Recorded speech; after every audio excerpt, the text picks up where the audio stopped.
బహుశా కార్యకర్తలకు అనుకున్న మేరకు బహుశా నేను చేయలేకపోయి ఉండొచ్చు. కానీ ఇవాళ ఒకటే చెప్తా ఉన్నా, ఈరోజు ఈ కష్టాన్ని చూసిన వ్యక్తిగా చెప్తా ఉన్నా, రేపొద్దున ఇలా ఉండదు. రేపొద్దున జరిగే ప్రతి విషయంలోనూ వైఎస్ఆర్సీపీకి కార్యకర్తే నెంబర్ 1గా ఉంటాడని మాత్రం ఖచ్చితంగా చెప్తాను. ప్రతి కార్యకర్తకు నేను ఒకటే చెప్తా ఉన్నా, ఎవడెవడైతే మీకు అన్యాయం చేశాడో పర్వాలా, అన్యాయం చేయండి, చేయించుకుంటాం, టైం మీది, కానియండి, కొట్టండి అని చెప్పండి.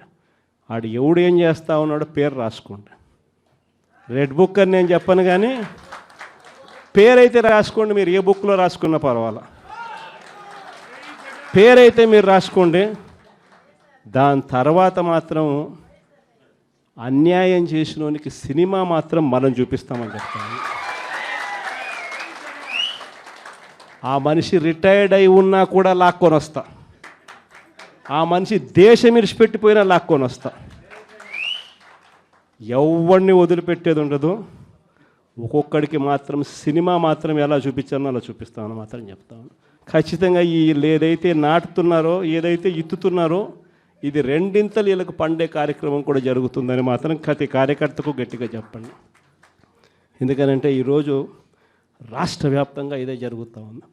ఒక్కొక్కని కథ వింటూ ఉంటే నిజంగా మనసుకు బాధ కలుగుతుంది.